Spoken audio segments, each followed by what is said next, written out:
उसके पेट पर आघात किया। इससे जो बालक हुआ वह अश्म यानी कि पत्थर की चोट से पैदा होने के कारण अश्मक कहलाया। अस्मक से मूल का जन्म हुआ, अस्मक से मूलक का जन्म हुआ। और जब परशुराम जी पृथ्वी को क्षत्रियहीन कर रहे थे तब स्त्रियों ने उसे छिपाकर रख लिया। उसे मूलक इसलिए कहते हैं कि वह पृथ्वी के क्षत्रियहीन हो जाने पर उस वंश का मूल यानी के प्रवर्तक बना। जब परशुराम जी ने पूरी पृथ्वी को नहीं बचा था तो पृथ्वी के क्षत्रियहीन हो जाने पर उस वंश का मूल प्रवर्तक बना। मूलक के पुत्र हुए दशरथ और दशरथ के एडवेट और एडवेट के राजा विश्वसेन।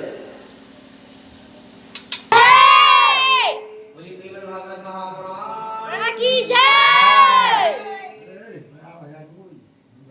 और एडवेट के राजा विश्वसेन और विश्वसेन के पुत्र ही चक्रवर्ती सम्राट खड़वांग हुए।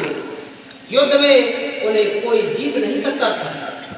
उन्होंने देवताओं की प्रार्थना से दैत्यों का वध किया था और जब उन्हें देवताओं से ये मालूम हुआ कि अब मेरी आयु केवल 2 ही घड़ी बाकी है तब वे अपनी राजधानी लौट आए और अपने मन को उन्होंने भगवान में लगा दिया। वे मन ही मन सोचने लगे कि मेरे कुल के इष्ट देवता हैं ब्राह्मण, उनसे बढ़कर मेरा प्रेम अपने प्राणों पर भी नहीं है।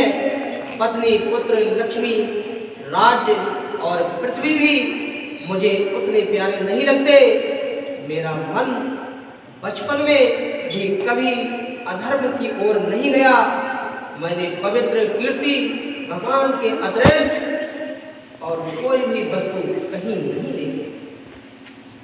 तीनों लोक के स्वामी देवताओं ने मुझे मुंह मांगा वर देने को कहा, परंतु मैंने उन भोगों की लालसा बिल्कुल नहीं की, क्योंकि समस्त प्राणियों के जीवनदाता हरि ही भावना में ही मैं मग्न हो रहा था।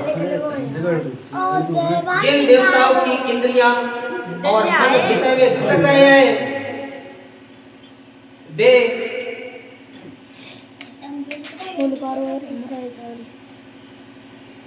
हृदय में विराजमान सदा सर्वदा प्रियतम रूप में